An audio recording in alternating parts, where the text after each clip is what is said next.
Welcome. Time has no meaning here. I shall cast you into a pit of infinite torches. I've killed countless thousands. What's one more? With your death, this nightmare may finally end.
Приветствую вас на своем канале.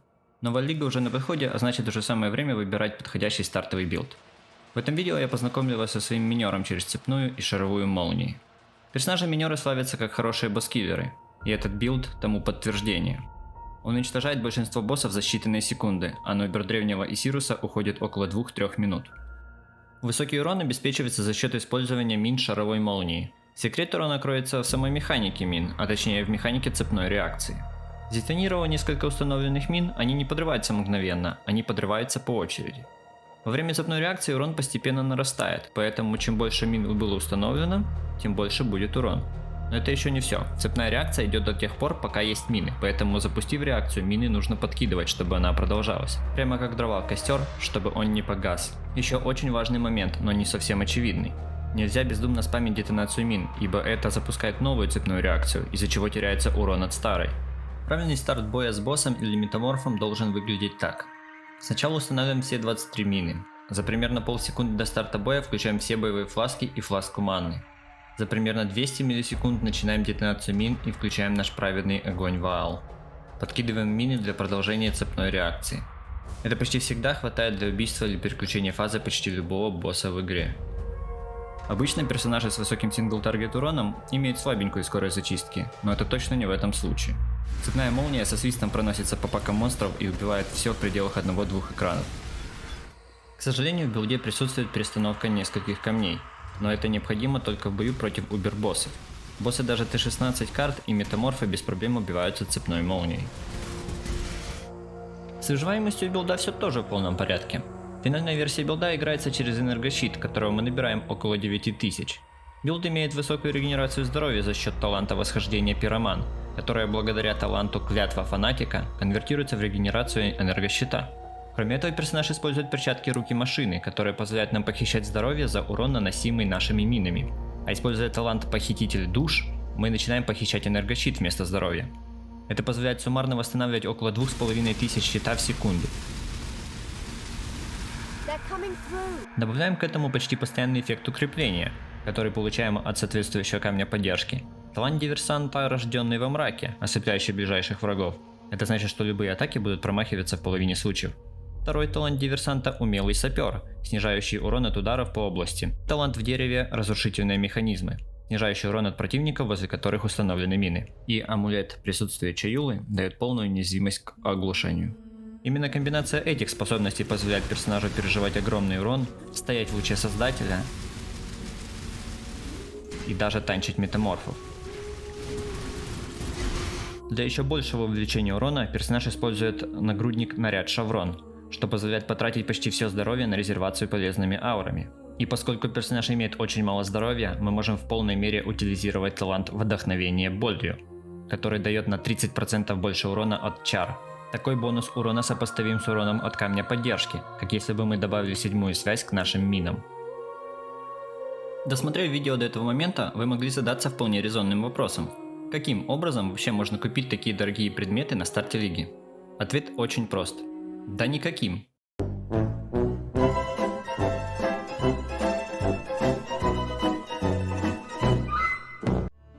Но если серьезно, то покупка этих предметов на старте и не требуется. Этот гайд сделан таким образом, чтобы за руку провести вас от битвы с Хилоком на пляже до победы над Сирусом в глубинах Атласа. Я подготовил детальную прогрессию персонажа от использования предметов с пола до полноценной версии унижающей эндгейм. При этом на каждом этапе вас ждут четкие инструкции с тем, какие предметы стоит купить сейчас и на какие нужно подкопить валюты, какой контент нужно фармить в первую очередь, чтобы эту самую валюту заработать, и как именно прокачиваться и подбирать предметы, чтобы выжимать максимум из текущего бюджета. Основной контент гайда выделен под финальную версию с использованием наряда Шаврон. Прогрессия персонажа с нуля начинается по тайм-коду, который вы видите на экране. В описании под видео содержатся ссылки на Pass of Building всех версий билда, а также ссылка на подробный текстовый гайд. Теперь давайте непосредственно перейдем к гайду. Класс восхождения – Диверсант. В первом лабиринте прокачиваем специалист по бомбам. Этот талант дает бонусы урона и скорости броска мин, если вы в прошедшие 4 секунды взрывали мины, а также повышает скорость взрыва мин в цепной реакции. Этот талант значительно упростит прокачку персонажа. Во втором лабиринте прокачиваем Умелый Сапер. Этот талант дает бонусы урона за стихийные состояния на врагах, за шок, охлаждение и поджог, а также снижает урон, получаемый персонажем от ударов по области. Мы уже во время прокачки будем ощущать серьезные бонусы от этого таланта, так как охлаждение и шок накладывает наша способность призыв механоботов. Во второй лабиринт желательно идти в 7-м акте, как только откроете доступ к нему. Если вы не уверены в своих силах, отложите прохождение второго лабиринта до конца 8-го акта, перед фармом Кровавого Акведука. В третьем лабиринте берем талант Пироманьяк, который даст персонажу постоянный иммунитет к шоку и поджогу, уменьшит стоимость наших мин, а также даст серьезные бонусы к регенерации здоровья персонажа, если мы недавно подрывали мины. То есть бонусы будут работать всегда. В третий лабиринт идем перед убийством Китавы в 10-м акте. В обер-лабиринте прокачиваем талант Рожденный во мраке. Этот талант позволит ослеплять врагов, снизит урон, получаемый от ослепленных врагов, и увеличит по ним урон. Бандиты. Аллира или убить всех. Все бонусы, которые дает Аллира, будут очень полезны для нашего билда. Дополнительные устойчивости к стихиям, множитель критического удара и даже регенерация маны. Все это нам подходит. А когда вы полностью прокачаете все деньги персонажа, Аллиру можно будет заменить на убийство всех бандитов, чтобы получить 2 дополнительных таланта. Для замены бонуса бандитов на убийство всех, нужно продать любому торговцу 20 сфер раскаяния и ониксовый амулет любого качества.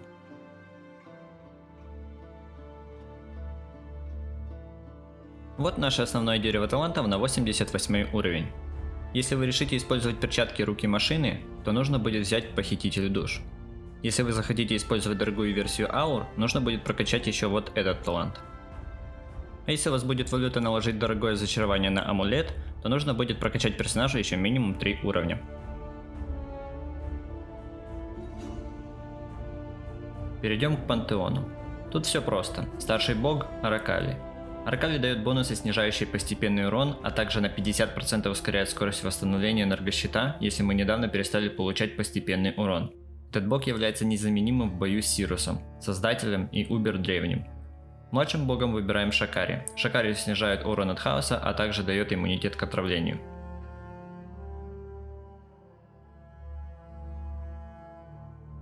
Для того, чтобы персонаж мог использовать все нужные камни умений, необходимо собрать 111 единиц ловкости и 111 единиц силы. Имейте это в виду при покупке предметов.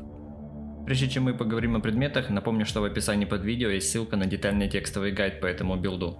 В текстовом гайде для каждого предмета есть уже настроенные фильтры для покупки этого предмета на торговой площадке Pass of Exile. А теперь перейдем непосредственно к предметам. В качестве оружия мы будем использовать жезл редкого качества. При выборе жезла стоит обратить внимание, чтобы на нем был бонус урона от чар или молнии не ниже 60%. Также бонус плоского урона к молнии не ниже 50 единиц. И дальше выбираем 2-3 характеристики из списка, который вы видите на экране. На жезле ни в коем случае не должно быть мода, увеличивающего скорость снарядов, так как этот мод ускорит наши шаровые молнии и как следствие снизит итоговый урон от них. Чем выше значение у модов, тем лучше и дороже будет жезл, чем меньше, тем дешевле, смотрите по своему бюджету. Жезл можно заменить практически в любой момент. Мы будем использовать редкий щит с как можно большим показателем энергощита. Нормальным количеством будет от 330 единиц энергощита, но чем больше, тем лучше. Также полезными бонусами будут устойчивости к стихиям и хаосу, интеллект, сила или ловкость.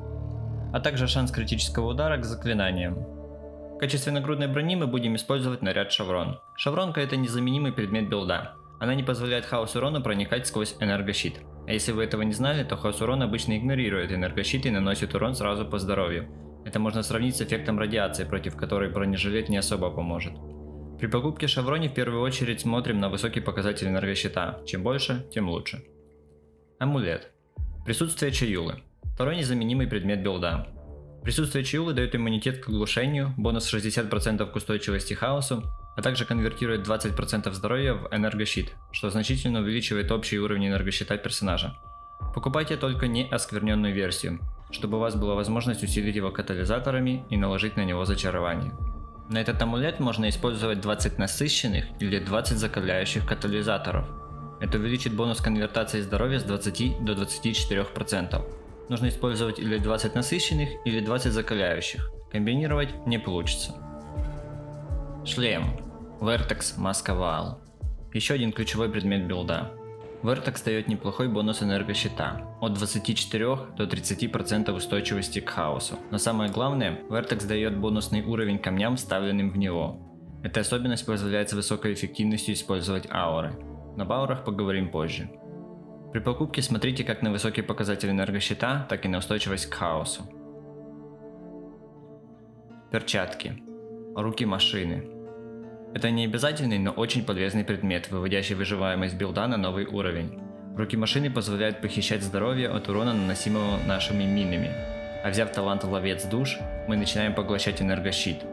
При покупке обращайте внимание на негативный параметр, снижающий скорость восстановления энергощита. В идеале он не должен превышать 22%. Бонус энергощита на этих перчатках не так важен. Если у вас нет валюты на покупку рук машины или вы не хотите их использовать, тогда можно использовать редкие перчатки с энергощитом. Подбирайте варианты от 150-180 энергощита. Приятными бонусами будут устойчивости к стихиям и хаосу. Однако учтите, что если вы в будущем планируете все-таки приобрести руки машины, то не стоит брать редкие перчатки с важными устойчивостями. Ведь при замене на руки машины устойчивости придется искать на других предметах. Поэтому этот нюанс важно продумать заранее. Ботинки. Редкие сапоги на базе с энергощитом, скоростью передвижения и устойчивостями. Скорость передвижения ищем не ниже 20%, а лучше 30%. Энергощита желательно не менее 100 единиц. Устойчивости чем больше, тем лучше, но желательно не ниже 70%. Если вы однозначно решите не тратиться на руки машины и возьмете перчатки с большим количеством устойчивостей, то в качестве ботинок можно рассмотреть одну из версий на вождение Дориане. Нужная нам версия дает 30% скорости передвижения, около 150 единиц энергощита и бонус к урону молнии. При этом такие ботинки можно самостоятельно получить, пройдя карту Машинариум Дориане. Во время прохождения карты у вас будет 3 развилки, каждый из которых дает выбор из 3 рычагов. Всегда нажимаем на рычаг молнии. Именно такая комбинация даст нам нужный вариант сапогов при убийстве финального босса. Пояс. Редкий пояс на базе темные тиски или кристальный пояс. На поясе мы ищем как можно больше энергощита и устойчивости к стихиям и хаосу, а также силу. Вариант с базой темные тиски будет дешевле, но он будет давать меньше энергощита. С другой стороны, такой вариант обладает большей гибкостью, из-за возможности в любой момент поменять самоцвет бездны, за счет чего добрать характеристики или сбалансировать устойчивости. Кристальный же пояс даст намного больше энергощита. На пояс можно использовать радужные катализаторы, тем самым усилив бонусы к устойчивостям. Или использовать закаляющие катализаторы, что в свою очередь увеличит бонусы энергощита.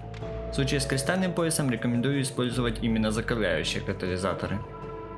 Кольца. Редкие кольца с как можно большим количеством резистов к стихиям и хаосу, а также энергощитом, силой и ловкостью. Именно за счет колец будет проще всего добрать недостающих устойчивостей или характеристик. Также приятным бонусом на кольце будет наличие свободного префикса, под крафт гибридного мода, дающего урон огня и холода. Такой бонус позволит всегда полноценно работать нашему таланту восхождения «Умелый сапер». Точно так же, как и в случае с поясом, не забываем про использование радужных катализаторов. Самоцветы. В этом билде мы будем применять два уникальных самоцвета – внутренней силы и нить надежды. Внутренняя сила дает бонус энергощита, а также конвертирует все бонусы здоровья в бонусы к энергощиту в радиусе действия самоцвета. Вставляем его вот в это гнездо между бандитом и ведьмой. У нити надежды существует 4 версии с разными радиусами действия. Нам нужен самоцвет с большим радиусом действия. Не с маленьким, средним или очень большим, а именно с просто большим. Этот самоцвет позволяет брать таланты в радиусе действия без их присоединения к основной ветке. Нить надежды вставляем в гнездо ведьмы и прокачиваем следующие таланты. Предельный интеллект, боевой маг и грозоход. А в версии с руками машины после достижения 95 уровня можно вкачать пожиратель света и владычество колдуна. Использование нити надежды, увы, не бесплатное, приходится расплачиваться резистенсами к стихиям. Поэтому помимо правильного подбора радиуса самоцвета, нужно еще и подобрать вариант с как можно меньшим пенальти к устойчивостям, в идеале не выше 13%. На редкие самоцветы в билде особо места нету, единственное исключение это самоцвет бездны в пояс, если вы используете пояс на базе темные тиски. В таком случае стоит обратить внимание на энергощит, желательно не менее 35 единиц. Список других полезных модов вы видите на экране.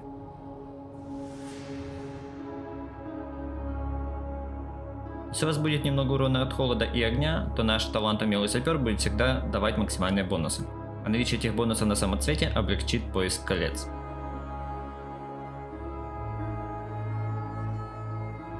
Чтобы вам было проще искать самоцветы, как собственно любые другие предметы из этого гайда, в текстовом гайде есть ссылки на торговую площадку с уже четко настроенными фильтрами. Ссылочка на текстовый гайд находится в описании под видео. Фласки. Начнем с 3 обязательных фласок. Выдержанный вечный флакон манны согревания. Флакон на ману, эффект которого работает всегда, вне зависимости от текущего уровня маны. Суффикс согревания дает иммунитет к охлаждению и заморозке. Этот флакон очень важен для нас, так как даст фактически постоянный иммунитет к фризу и чиллу. А это очень важно для нашего персонажа. Механика заморозки Pass of Exile работает таким образом, что чем меньше здоровья у вашего персонажа, тем проще его заморозить. А мы будем резервировать здоровье, поэтому даже минимальный урон холодом будет замораживать нашего персонажа. Следующим у нас идет экспериментальный алмазный флакон рубцевания. Алмазный флакон значительно повышает шанс критического удара. Суффикс рубцевания дает иммунитет к кровотечению. Префикс берем на продление времени действия флакона. Далее. Экспериментальный ртутный флакон оберега. Ртутный флакон повышает скорость передвижения, суффикс оберега дает иммунитет к проклятиям. Использование именно такого варианта ртутного флакона очень удобно. Нажимайте на него, и ваш персонаж сразу же ускоряется, при этом снимая все проклятия, в том числе надоедливые путы времени. Дальше у нас идет несколько вариаций уникальных флаконов. В первую очередь это вера в бутылке. Очень дорогой и эффективный флакон, который дает значительный прирост урона, повышая шанс критического удара и урон по врагам, находящимся на освещенной земле. Сам флакон создает огромную лужу освещенной земли, поэтому достаточно лишь подойти к боссу и нажать на флакон, босс гарантированно окажется на освещенной земле. К тому же эффект освещенной земли дает хороший бонус к регенерации здоровья, а в нашем случае энергощита. Если у вас есть валюта, обязательно покупайте эту фласку.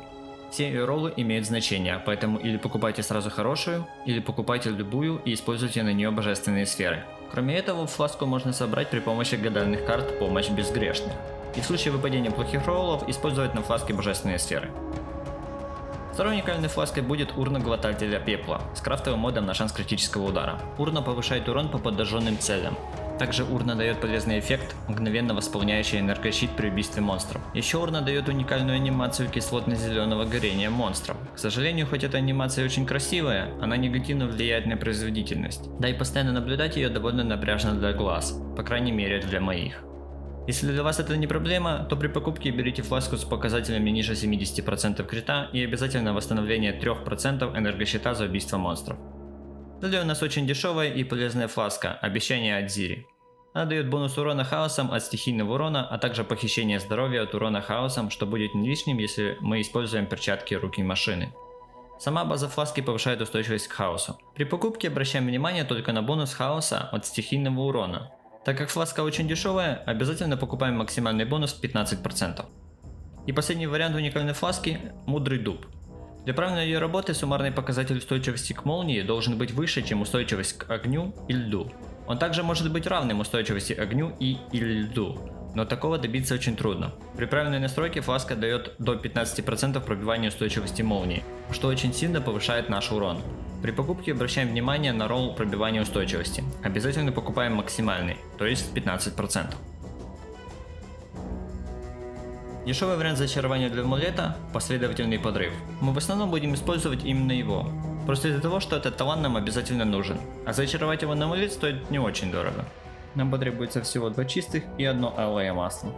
Дорогой вариант зачарования – безмятежность. Он дает бонус 5% энергощита, а также эффект преображения души. Преображение души дает бонус, увеличивающий урон от заклинаний на величину, равную 30% от суммарного бонуса увеличения энергощита в билде. Простыми словами, преображение души дает бонус примерно на 65%, увеличивающий урон от чар. Чтобы его наложить, придется персонажу прокачать еще дополнительно 3 уровня, чтобы в своем дереве взять последовательный подрыв, который мы будем убирать при наложении безмятежности. А для наложения безмятежности нам потребуется 2 золотых масла и 1 лазурное масло. Зачарование для ботинок. С зачарованием для ботинок у всех минеров прекрасная ситуация. На нас постоянно работают эффекты, если персонаж не убивал или не критовал недавно, так как наш персонаж и не убивает, и не критует. Это делают мины. Полезными зачарованиями будут зачарование на 10% бонус к пробиванию стихий, далее зачарование на 120% бонус критического удара и зачарование на бонус к молнии в 1-160 единиц урона молнии.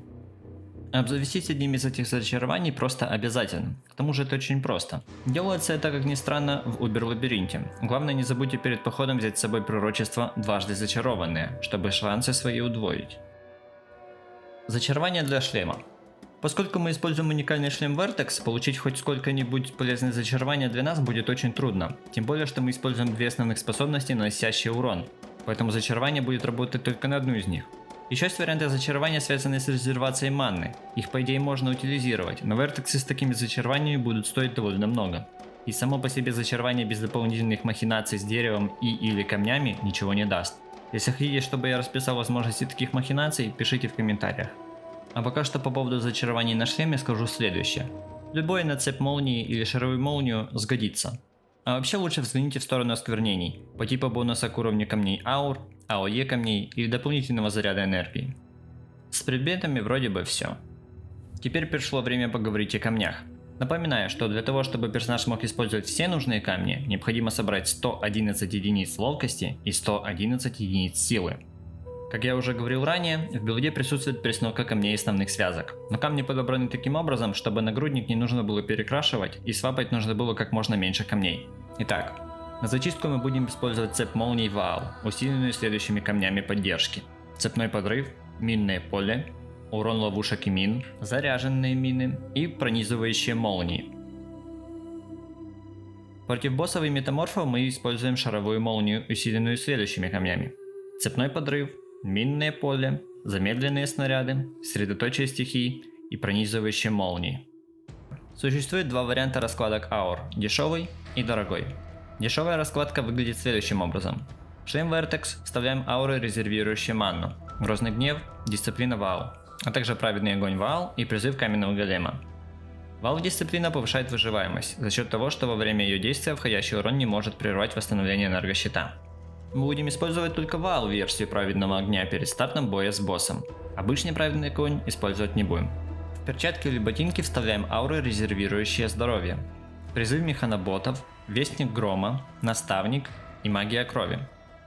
Наставник должен быть 3 уровня, в таком случае камень магия крови может быть 15 уровня.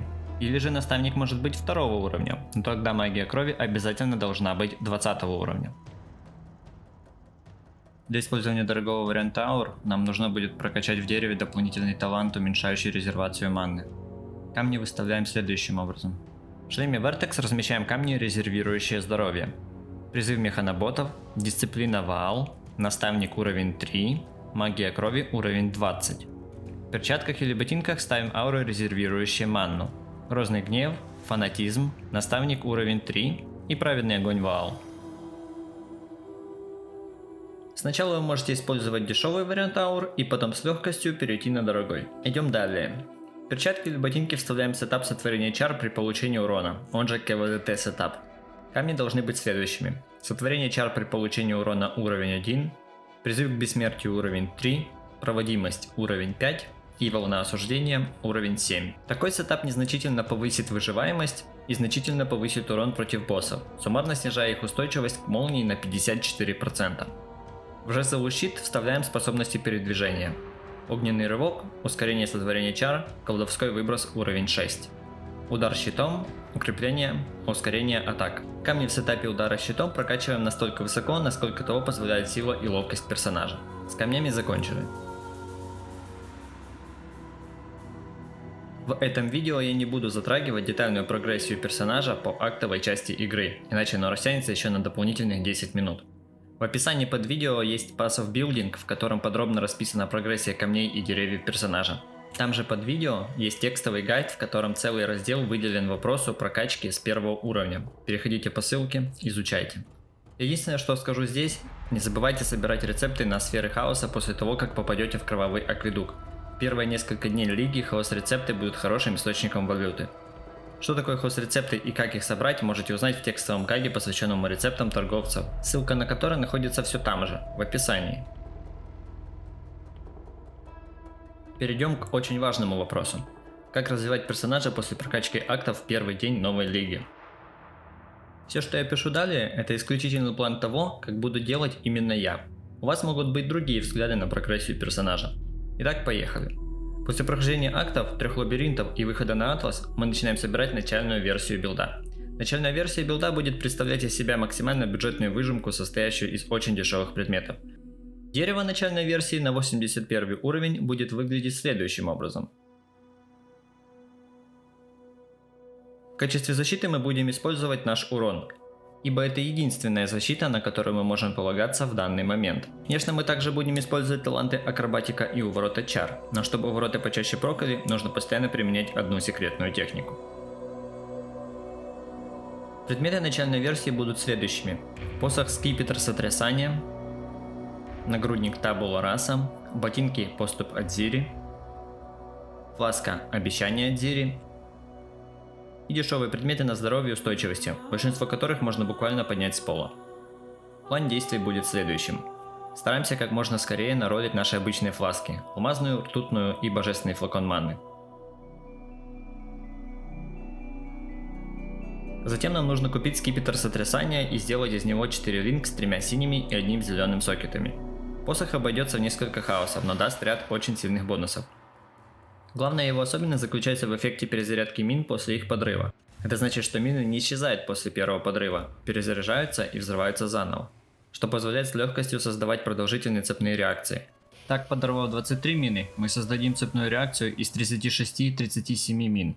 Это связано с тем, что мины перезаряжаются не мгновенно. Во-вторых, в посох уже встроен камень поддержки цепной подрыв, из-за чего, имея 4 линк версию посоха, мы будем обладать эффективным петель-линком. Также посох дает бонус в плюс 2 уровня камням чар, вставленных в него, и дает небольшой бонус к силе заклинаний.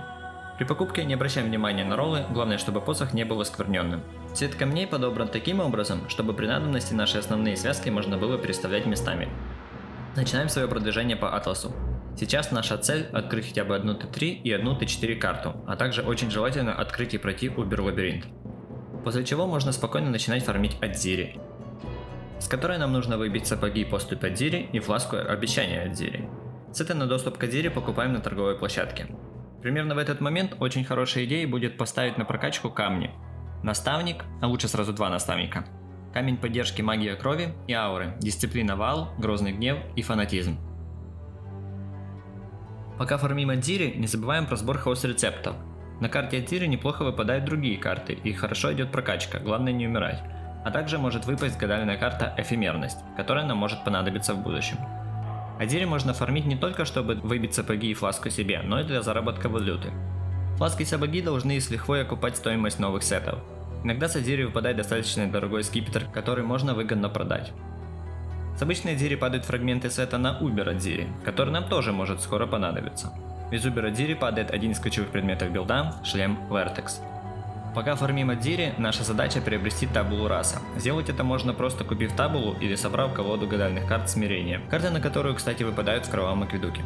Табулу можно и не покупать, но тогда нам нужно будет обзавестись 5-линк версией посоха. Для этого можно купить пророчество Золотые руки. Но тогда все еще нужно будет постоянно переставлять камни основной связки. На самом фарме Адзири не стоит долго задерживаться. Прокачавшись до 78-80 уровня, можно начинать пушить Атлас. Теперь поговорим о камнях умений.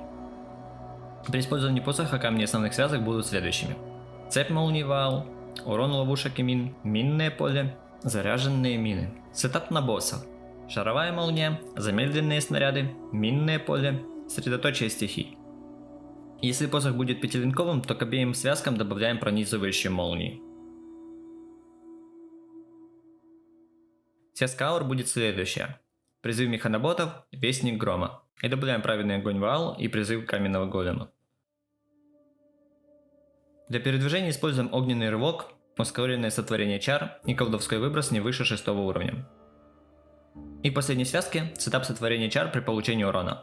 Сотворение чар при получении урона 1 уровня, призыв к бессмертию 3 уровня, проводимость уровень 5 и волна осуждения уровень 7. Разобравшись с камнями, наша задача максимально пушить Атлас, а наша основная цель – попутно нафармить несколько предметов для респека, переходную версию билда. Эти предметы будут следующими: Vertex, 6-линковый нагрудник с энергощитом, желательно 400 плюс единиц, уникальные ботинки следы греха, а лучше ботинки наваждения Дариане, уникальный самоцвет внутренние силы, редкий жезл и щит с минимальным набором полезных характеристик, редкие предметы с энергощитом и устойчивостями. И нам понадобится около 35-40 сфер раскаяния. С Вертексом все предельно просто, он выбивается с Убер-Адзири. Но Убер-Адзири стоит идти, когда у нас на Атласе хотя бы в одном из регионов уже установлено 4 камня хранителей, то есть есть доступ к выпадению карт высоких тиров. Как я говорил ранее, с карты Адзири хорошо падают карты. Так вот с Убер-Адзири они тоже хорошо падают, только тут это карты уже высоких тиров. Далее нам необходимо приобрести карту Машинариум Дориане и пройти ее. Во время прохождения карты вы встретите 3 развилки с 3 рычагами в каждой. Всегда выбирайте рычаг молний. После победы над боссом карты вам гарантированно упадут ботинки на вождение Дориане с нужными для нас характеристиками. Если карта Машинариума Дориане очень дорогая, тогда придется использовать ботинки следы греха, на которых обращаем внимание на как можно больше показателей энергощита. 6-линковый нагрудник можно самостоятельно скрафтить. Базу можно собрать при помощи тех самых карточек эфемерность, которые падают в зоне Адзири. Если будете делать именно так, убедитесь, чтобы уровень вашего персонажа при сдаче карточек был не ниже 80-го, ибо от вашего уровня зависит уровень предметов наряда вал, который вы получите при обмене колоды, но он ограничивается 80-м. Получив регалию, ее нужно скрафтить. Делать это на самом деле очень просто. Нам понадобится несколько сущностей скорби с тиром не ниже кричащей. Порядок крафта следующий. Повышаем уровень качества регалии до 20%, используя деталь доспеха. Используем на нагрудник сущность скорби. Проверяем количество энергощита на нагруднике, а также характеристики нагрудника. Если на нагруднике есть свободный префикс, то на станке крафтим мод 56-74% увеличения энергетического щита. Если на нагруднике уже есть подобный префикс, но также есть место под суффикс, можно скрафтить мод, повышающий качество нагрудника и дающий полезную характеристику – интеллект, силу или ловкость. Если после использования сущности нет достаточного количества энергощита и нету свободных модов под крафт, тогда используем на нагруднике сферу очищения и повторяем это до тех пор, пока не прокнут нужные характеристики. Главное, чтобы после этих манипуляций нагрудник давал хотя бы 380 единиц энергощита. Больше – лучше. Остальные предметы на энергощит можно скрафтить теми же способами. Однако нам нужно будет еще и собрать устойчивости к стихиям, поэтому в первую очередь собираем устойчивости, а не гонимся за щитом. В общем, нужно найти золотую середину, которая обеспечит персонажа капами резистов, при этом даст прирост энергощита, да еще не сильно ударит по карману. И я очередной раз напоминаю о текстовом гайде, где ссылочки на покупку всех предметов уже собраны в одном месте. Собрав все необходимое, можно реролить в переходную версию билда. Переходная версия билда характеризуется хорошей выживаемостью. Играется она уже через энергощит и талант иммунитет к хаосу. Зачем же вообще использовать какую-то переходную версию, а не переходить сразу в финальную версию с шавронью, резервацией здоровья и куртизанками? Тут все очень просто. Стоимость финальной версии стартует от 10-15 сфер возвышения. Цифры примерные, как это будет на лиге, поживем, увидим. Да и надолго оставаться в дохленькой начальной версии просто глупо. Она свои задачи выполняет, но комфортно фармить убербоссов в ней не получится. Переходная же версия имеет полный иммунитет к хаосу, что позволяет без больших проблем собрать около 6,5-7 тысяч щита и спокойно фармить завоевателей, Сируса, Создателя, Обердревнего, боссов синтеза, да почти кого угодно, что в свою очередь значительно приблизит финальную версию билда. Дерево для переходной версии на 81 уровень будет выглядеть следующим образом. Какие именно предметы мы будем использовать в переходной версии, я говорил ранее, повторяться я не буду, смотрите по тайм-коду. Напомню лишь, что для этих и других версий билда я подготовил коды пассов билдинг, которые можете найти в описании под видео, и там же находится ссылка на текстовый гайд, в котором есть раздел, посвященный переходной версии. Теперь поговорим о камнях переходной версии. Единственное различие между камнями переходной и финальной версии – это ауры. Основные камни передвижения и утилити будут точно такими же, как в финальной версии билда, смотрите по тайм-коду. Так, на 81 уровне мы будем использовать лишь дисциплину Вал и призыв механоботов. А когда мы покачали персонажа до 85 уровня и обзавелись камнем наставник 2 уровня, в дереве нужно будет обязательно взять вот эти 4 таланта. Тогда мы можем установить новый сетап аур. Камни ауры вставляем в Vertex, а будут они такими: дисциплина Вал, призыв механоботов, вестник грома и наставник уровень 2. Маны должно хватать как раз впритык. Худшее, что может произойти, маны не будет хватать на установку всех 23 мин, но это пустяки. Полностью собрав переходную версию билда, можно уже смело фармить весь контент. Учитывая эффективность нашего персонажа в качестве босс-киллера, нафармить на финальную версию не составит особого труда. Чтобы комфортно перейти в финальную версию, нам нужно будет приобрести следующие предметы. Шестилинк броня наряд шаврон, амулет присутствия Чиюлы, самоцвет нить надежды с большим радиусом действия. И на редких предметах очень важно обзавестись устойчивостью к хаосу, так как в финальной версии билда иммунитет к хаосу мы использовать не будем.